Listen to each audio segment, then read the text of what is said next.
Tu es au collège ou au lycée et tu ne sais pas quoi faire après?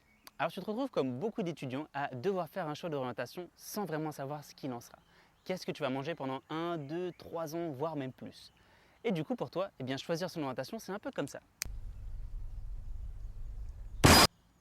Alors on est d'accord, tu serais au restaurant, tu te trompes de plat, c'est pas grave, t'en prends un autre.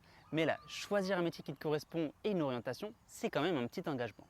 Du coup, on va t'aider à trouver quelque chose qui te correspond en te présentant le principe d'orientation intrapersonnelle. Si on a développé ça, c'est parce que quand on intervient au collège ou au lycée, quelquefois on rencontre des étudiants ou des élèves qui vont nous dire « moi je sais pas quoi faire ». Par contre, si j'ai une amie qui me connaît très bien et qui me dit « je te verrai bien là-dedans », est-ce que c'est une bonne idée de l'écouter?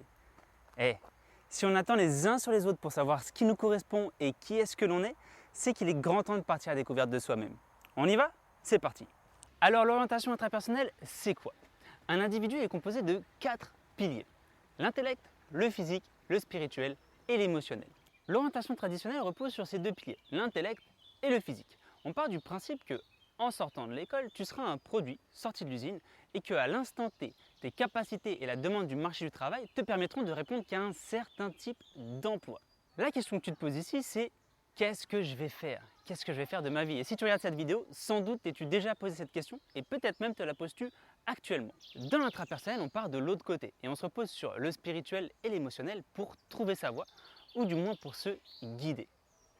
Alors note bien ici que le spirituel n'a rien à voir avec la religion, mais concerne plus le sens que tu vas mettre dans les choses de la vie, les choses du quotidien. Et c'est ça qui est intéressant de ce côté-là, parce qu'on part du principe que tu es en perpétuel apprentissage et évolution. Et là où c'est vraiment intéressant, c'est qu'au final, tu vas beau avoir un bac plus 2, bac plus 5 ou autre, ce qui va déterminer la personne que tu seras et ce que tu vas faire plus tard, c'est en grande partie ton volet émotionnel. Parce que ton diplôme ne détermine qu'à 10% qui tu seras. Le reste, ça dépend vraiment en fait de la façon dont tu gères tes émotions et la façon dont tu arrives justement à saisir une opportunité quand elle se présente à toi ou alors à en créer une si jamais elle ne se présente pas. De ce côté-ci, tu te demandes surtout qui est-ce que je souhaite devenir.